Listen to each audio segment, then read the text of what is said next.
So in this video, we're going to show you how to get this thing and this thing. Here's the first clue. That blue line really helps out. That's a center point that you're going to line up to this center point on the camper. Leading edge of the floorboard lined up with the truck. So here's the trick for loading the Cabover. One, get a nice blue line right here. The problem is that you may have that one single point there, but you don't have the trajectory of the truck, which way it's going to go. You might be lined up perfectly. So here's how you do that.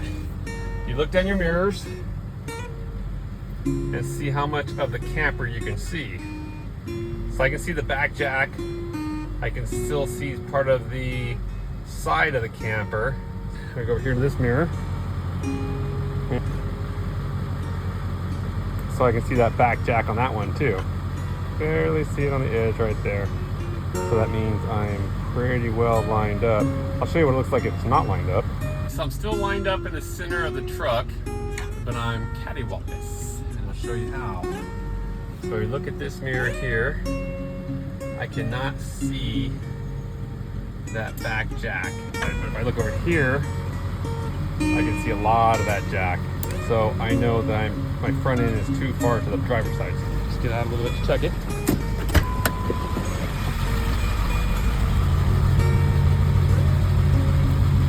Side's going really well. You'll miss that kick out. Got about an inch clearance on there. And we're going to this other side.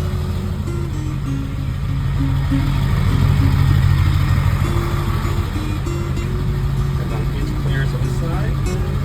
Got that side looking good. We're nailed it. That's the trick.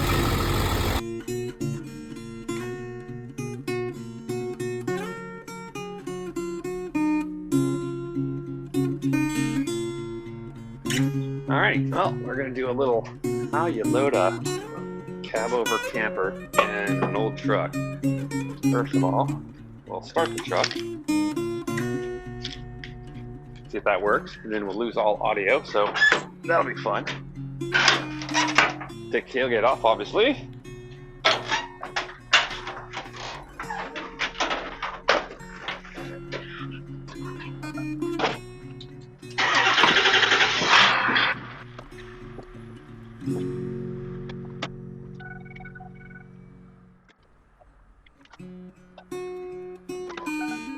Okie dokie.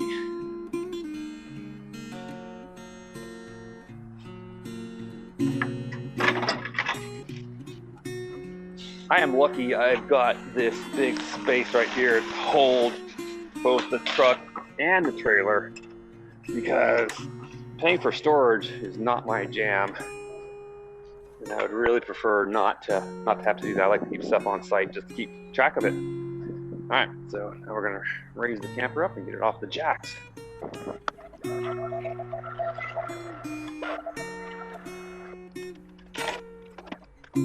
These things aren't really super stable, but they kind of add a little rigidity to it on top of the jacks, because the thing can be a little wobbly on just the jacks by itself, and these do help out, I believe. Alright, now for the fun part, trying to line it up.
Since this thing hangs over the flat part of the bed, we still need to access the spare tire. Here's what I do. This little sucker right here, the winch, what they call it. And what I do is I pounded this into a 3/8 drive. I cut that tie wrap off and put a 3/8 drive in there, right up into and ratchet that thing down. Sure, it takes 2 hours, but it's much quicker than dropping the camper with a flat tire.